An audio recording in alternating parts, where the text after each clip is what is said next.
All right, we are live on Facebook. Hello, friends. We're so excited to be here. The first episode of 2022 for Margaritas with Marguerita Cheng, CFP Pro. I'm Hope Katz Gibbs, producer of the show on the Incandescent Radio Network and Incandescent TV. We know you are going to learn a lot from today's guest. Attorney Lyle Solomon is the author of Think Different, Save More. So take it away, Miss Rita. Well, thank you so much. Hope happy 2022 for you. I know so many people have goals that they set for themselves. So I can think of no better way to kick off 2022 than with our esteemed guest, Lyle Solomon. Lyle, thank you so much for being here. Well, thank you for having me. It's a joy to be with you. We are here to talk about a comprehensive plan to deal with the D word, debt problems and financial challenges. I feel like we could talk about this every week. But Lyle, without further ado, can you share with us, you know, how people can overcome financial challenges and some debt problems?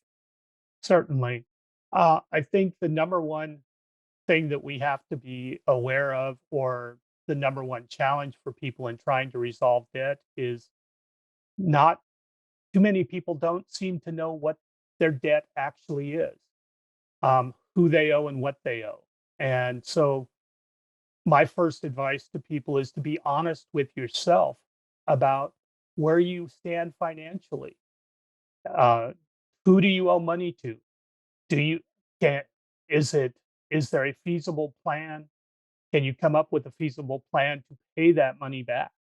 Um, Years ago, my wife and I sat down as not newlyweds. I have to confess, but as we were a little further along in life, and just said, "What is going on?" We're not paying we're not able to make ends meet every month. And so the first thing we did was we sat down and we s- wrote down what what we owed to and everybody we owed any amount of money to, whether it was, the $5 for lunch last week from a coworker or our mortgage, and laid it out and said, saw what we owed. And then we laid out what were our minimum payments on each one of those items. And then finally, we laid out what what income we have each month. And from that, we had a very honest appraisal of a, a snapshot, for lack of a better word, of where we were in that moment financially. And until you have a clear picture of where you are financially, you can set all the goals you want and make all the resolutions I'm about finance, but until you know where you actually stand, it's all I think that it's almost meaningless to make those resolutions without a good understanding first. Lyle, I absolutely love that. That's exactly, it's really helpful. You just have to take inventory, know what you owe. So the amount, the name of the creditor, the interest rate, and so forth. My experience has been that sometimes people are so overwhelmed, they don't even know where to start, or it's scary for them.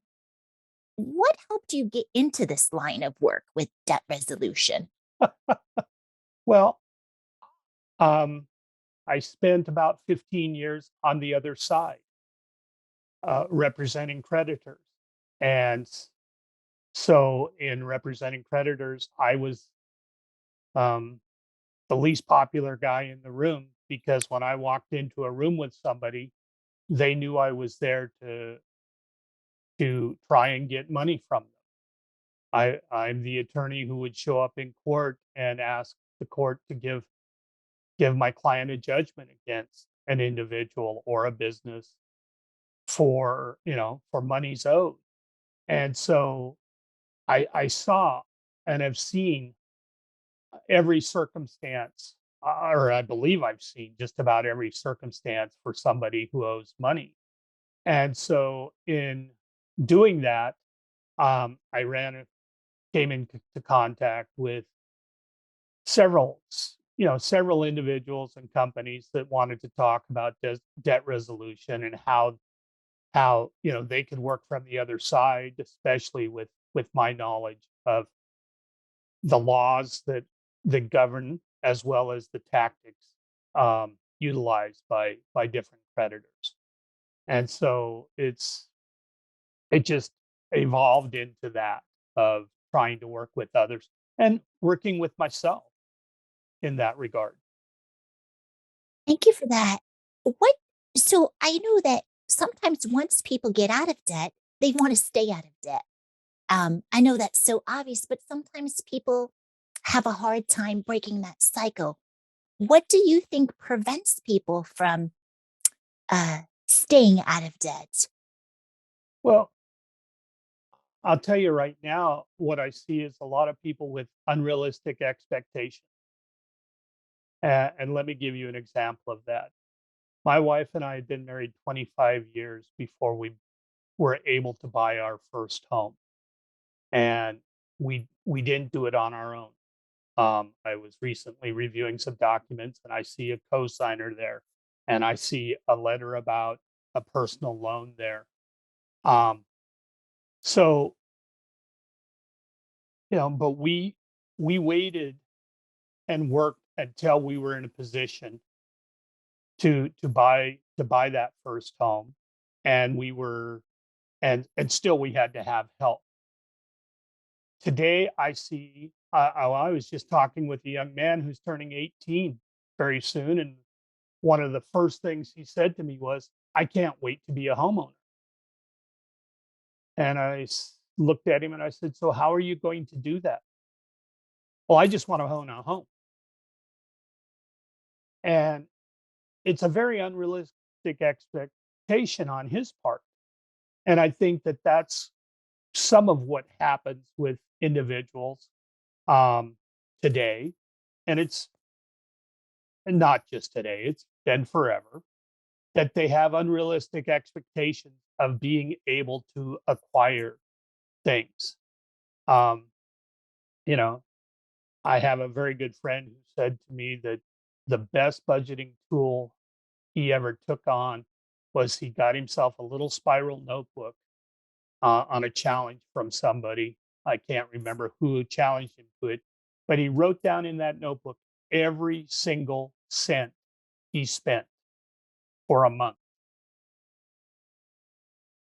And he said it did two things for him. Number one, if he thought about buying something, he first pulled out that notebook.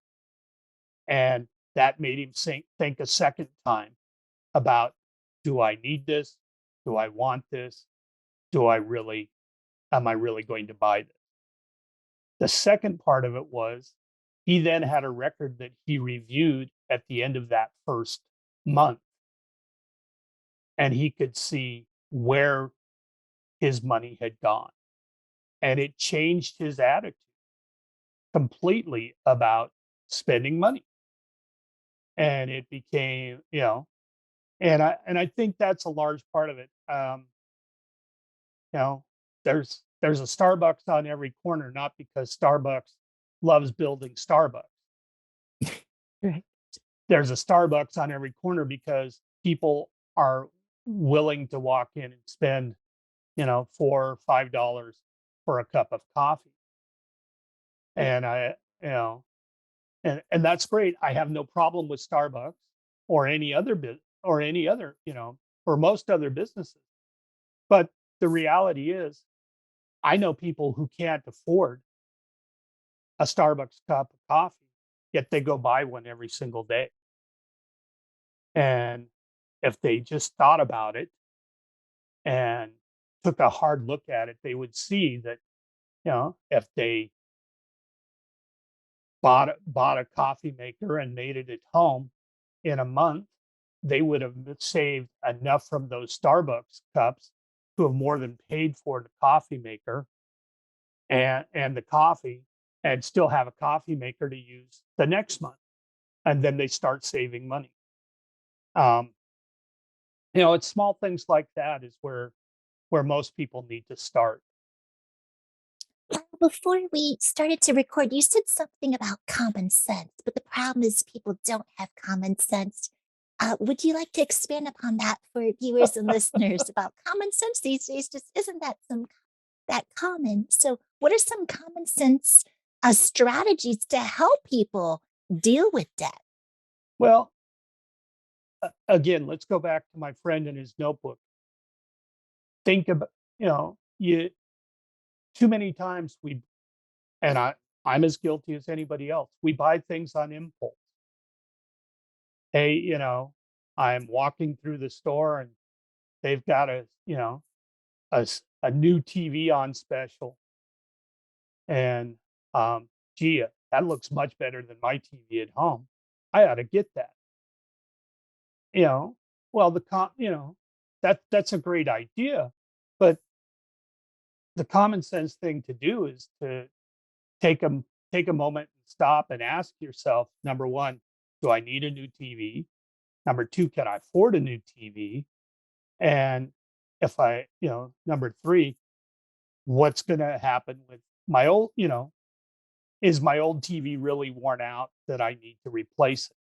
You know, and that can happen with any any of our household items, um, whether it be clothes, shoes, cars, tools, electronics, etc. And I'm not saying that we have to all be, live a Spartan lifestyle, but the biggest question that needs to come to mind is how how can I afford this? Years ago, my wife and I came into a position where we had some credit cards and we were able to pay them all off. And we determined that we knew we liked using credit cards. We knew that we liked using different rewards programs with credit cards. But at that moment in time, because we were looking at zero balances, we determined that the only way we would go forward from that time with credit cards is if we could always, on a monthly basis, maintain a zero balance. Now, is that it took us a long time to get to the point that we were able to do that. But the fact is that the benefits from that are manyfold.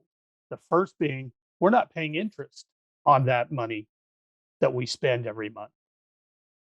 Uh, you know, credit card, I will tell you that in my career, I've seen credit card interest rates as high as 30%.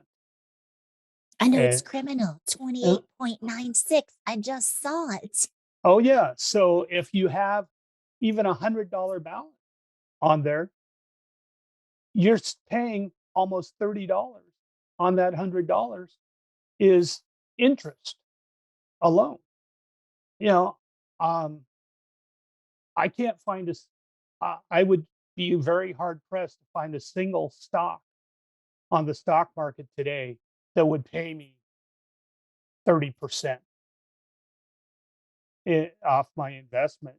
So, you know, why would I want to pay that kind of money on money, kind of interest on money that I'm using and spending?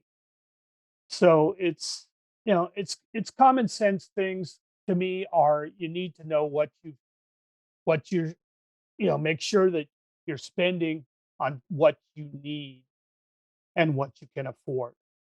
And there to me there, we used to have Christmas club at the bank, and you would go, as a kid, you'd put $1 to $5 a month into the Christmas club. That was money you couldn't spend. And the whole idea was you did that all year long. At Christmas time, you had money that you could go buy gifts. you didn't go into debt to do that.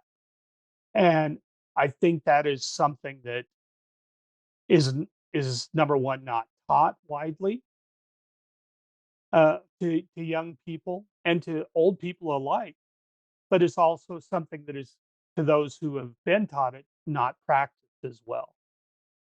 Excuse me.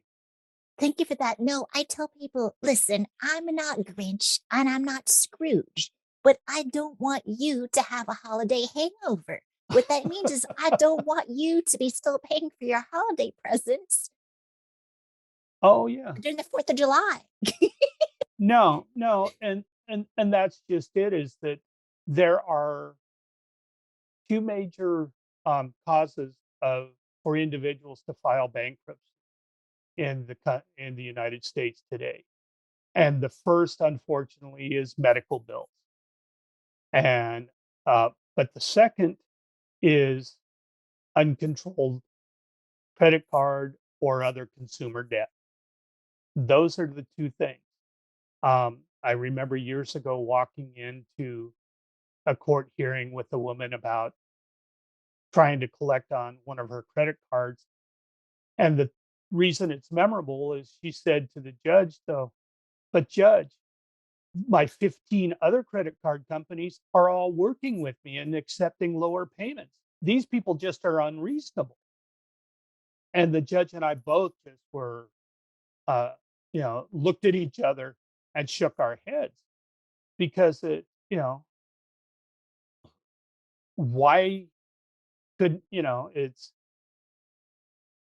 that's way beyond what is necessity, I think. Doing And credit cards, it's hard to manage. So, Lyle, how can people find more about your work and how you help your clients? Any websites that you can share with us and social sure, media handles? sure. We have a website, Oakview Law Group, and I believe you can either look under the name Oakview Law Group or under ovlg.com. Both of those will send you to our homepage that where we have information available as well as links to other services and other resources in dealing with consumer debt. Oh, wonderful. Thank you so much. Now back to you, Hope. Well, thank you so much. Very interesting, Lyle. We are fascinated by your book and your work. So we encourage people to check it out. Tell us again the name of it. Think Different, Save More, correct? Yes, and it that is available on Amazon. Um, I when we put that together, I said, we really call this a book because it's more a collection of you know thoughts and experiences with dealing with finance. So it's something that somebody can pick up and just open to a page to find, hopefully find something useful as opposed to having to read from cover to cover to follow what's helpful and necessary. Well, that's perfect. At Incandescent, we publish books, and that's exactly how we do it. You don't necessarily have to read cover to cover, including Rita's new book that she's doing called Diary of a CFP Pro that we'll be publishing this year. So we're very excited about that. Thank you so much, Lyle, for being with us today. Thank you, Miss Rita. Our audience, we invite you to check out this podcast on Incandescent Radio and incandescent.tv. And every Friday at 5 p.m., we start off the weekend right. It's our happy hour celebration, 15 minutes of tips with Rita and one of her amazing guests. Speaking of which, tell us who we can be looking forward to hearing from next Friday, January 14th, 2022. So we have Greg Furr, who's going to be talking about financial planning and his approach to helping clients live their best lives. Well, how can you argue with that? Thank you, Rita. Thank you, Lyle. Thank you to all of our Facebook, LinkedIn, and Twitter friends for keeping up with us and for looking at us on margaritacheng.com and margaritacheng.tv. So we'll see you all soon. Have a beautiful weekend and stay well. Thank you so much.